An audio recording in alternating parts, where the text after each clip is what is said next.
actually introducing the Rational Engineering Lifecycle Manager. So just recapping what we went through. So I discussed how smarter products, smarter ways of working, smarter teams are actually leading to increase in complexity. This increase in complexity is actually how it is actually affecting the day-to-day working of an engineer. Again, I'm reiterating the fact, when I say engineer, I'm just generalizing the role or the various roles across the engineering organization. I also explained how we have seen the effect of complexity on time, the effect of complexity on cost, and also the new ways of working, how is that being affected by complexity. I spoke about the live of linked data. I did speak about the OSLC specification and how we can get our products to link with other products, other disparate products. Now, and I talked about the lifecycle query engine and how we can use the lifecycle query engine to actually aggregate and link all this data. Now, RELM, the short form for Rational Engineering Lifecycle Manager, is actually built on top of this lifecycle query engine, and it actually extends the rational solution for systems and software engineering. So this RELM makes available multidimensional views of your engineering data, and thereby enabling your multidisciplinary engineering teams to be more productive and make better decisions. Like I said, RELM's key innovation is the use of the lifecycle query engine to index all the linked data from many engineering repositories, which further makes it possible to mine it in new different ways in real time. Also, the fact that the data is federated rather than synchronized or stored in one monolithic database means that it is possible to implement the solution much quicker and with a finite ongoing maintenance effort, which is of course less true of all the alternative approaches which we have discussed. So RELM is capable of indexing data from the tools of the rational solution for systems and software engineering, plus it has the potential to index third-party and homegrown repositories which require just development of lightweight connectors for each of these repositories. So as of the current release of RELM, the first release of RELM was in 2012, third quarter 2012, and we have been able to make different strides. The initial release actually was capable of indexing data from the tools of the entire Rational family, Rational Team Concert, Rational Functional Tester, Rational Quality Manager, Rational Design Manager, Rational Software Architect, Rational Team Concert, many tools. And over the last year, we have been able to index third-party tools like HP Quality Center, open source tools like Bugzilla, and also homegrown repositories. Of course, these integrations would require lightweight connectors to be developed for each of these repositories. If these repositories are from participating organizations and companies in the OSLC ecosystem, the effort is incremental. So RELM includes an application actually which runs on what we call as a JAS Team server, and this provides access to the data through your web browser. So in fact, it's a web-based application. So the three main concepts in RELM is that this product provides you, your team, new ways to visualize, analyze, and organize your engineering data so that you can get new value from it. So I just spent brief time on what I explained by what do you mean by visualizing, what I mean by analysis, and what I mean by excuse me, organizing. So visualization capabilities allow you to set up custom views that are populated with real-time, near real-time data to provide, say, new perspectives that would help your team make decisions and perform tasks. For example, an automotive engineer wants to view a view of all the cross lifecycle data in the context of a particular standard. For example, the ISO 26262 standard. So he can actually visualize that by developing a custom view, which will be populated with all the data coming from each of the tools with near real-time indexing happening, and he would be able to layer or overlay it across any of the visualizing capabilities he wants to do. For example, an automotive engineer would want to understand all the lifecycle data overlaid on a picture of a car with data shown over the parts of the car to which it relates to. For example, the collision system. In the collision system of the car, what all artifacts are actually being used to develop the collision system of the car. So you can actually overlay this data on a picture of a car, on a collision system of a car, and sort of get a visual representation of what are the requirement artifacts which were used to develop this collision system, anti-collision system in the car. What was the sort of the change management and configuration management, version control artifacts which were used. What was the design artifacts which were used, what was the modeling artifacts, what was the test cases which were used. So he could get a consolidated view using the visualizing capability of RELM.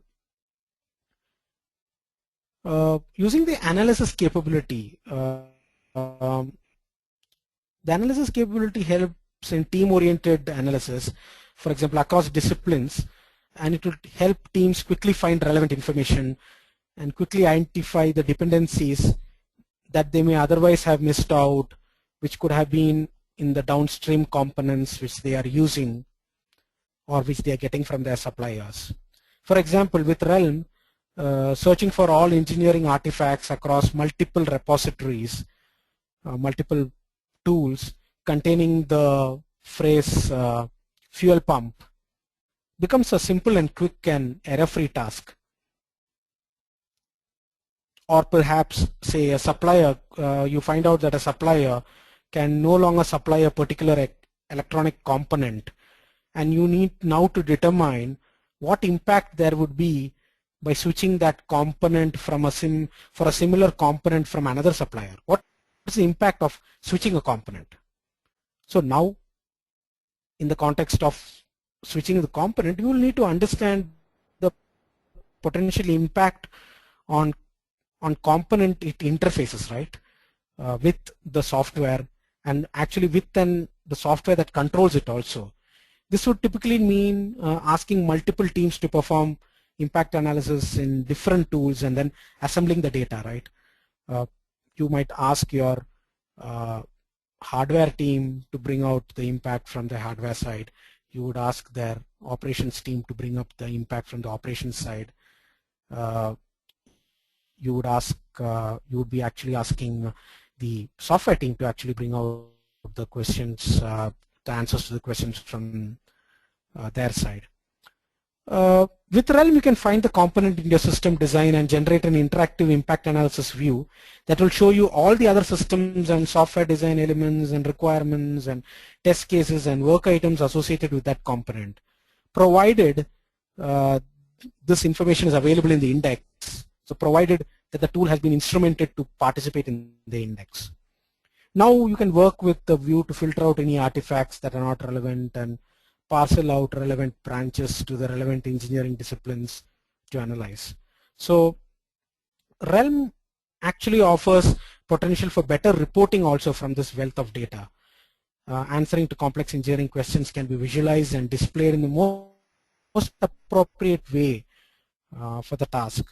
And documents can be generated containing data from across the life cycle to support audits, providing compliance, specification delivery, or specifications that form basis of contractual agreements across your supply chain. The this would actually give us a lot of benefits and substantial reduction in the effort which you would be spending to look at this data and arrive at information.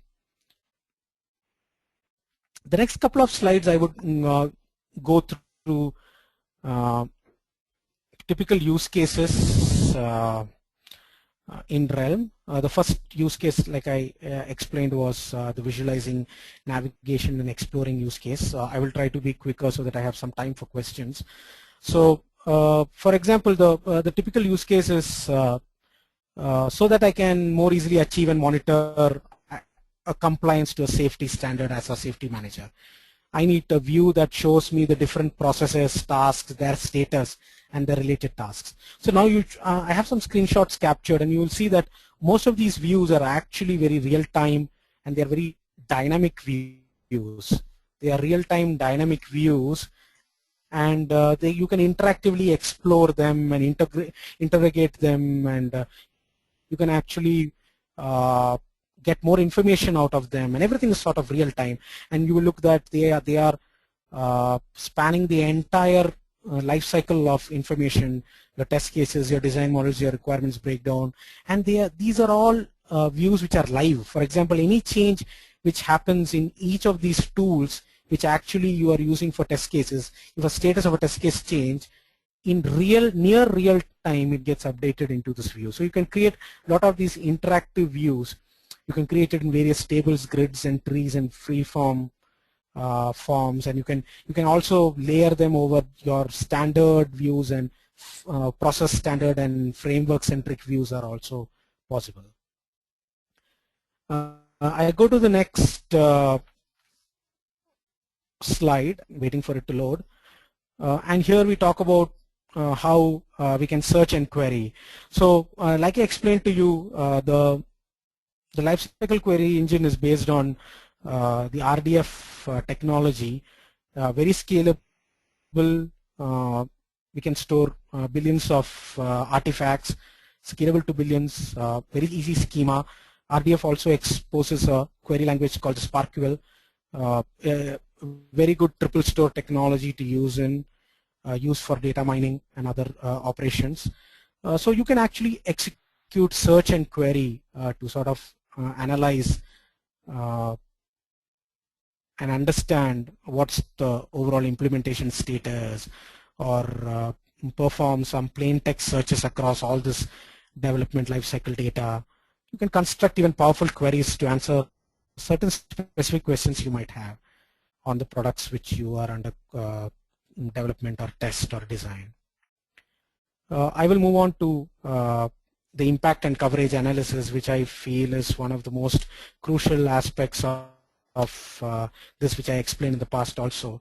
So the example user story is so that we can understand the impact of a change to a safety requirement or a product for different markets. For example, what if a safety requirement changes? What are the relationships? What are the downstream components which get impacted by it? What are the upstream components which are impacted by this safety change?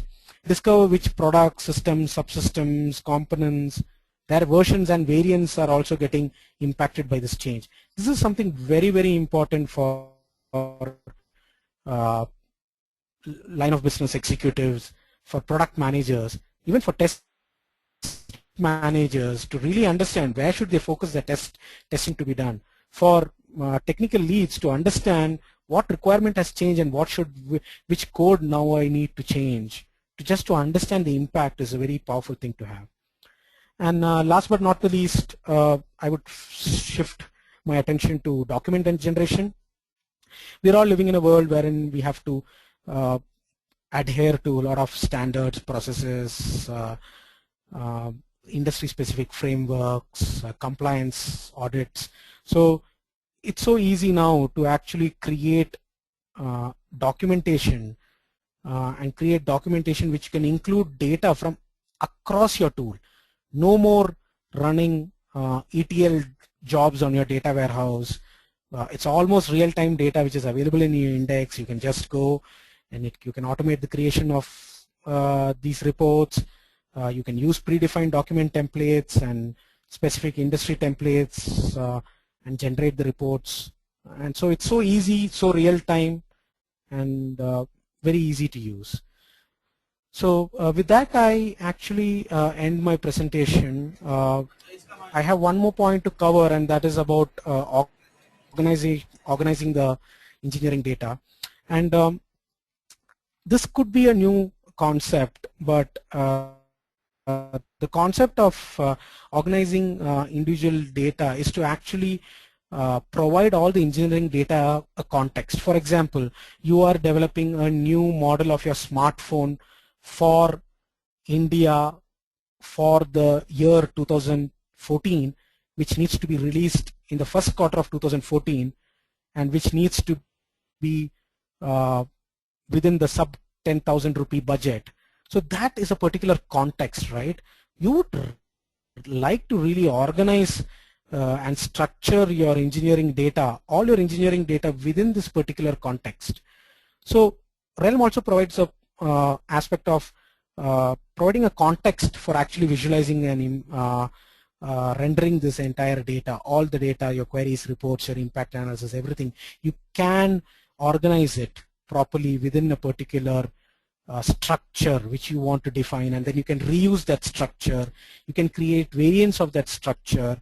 You can create branches of that structure. With that, what happens is all this data is encapsulated in one particular structure, and you can reuse across your various project lines. So with that, I would open up for questions. Aradhna,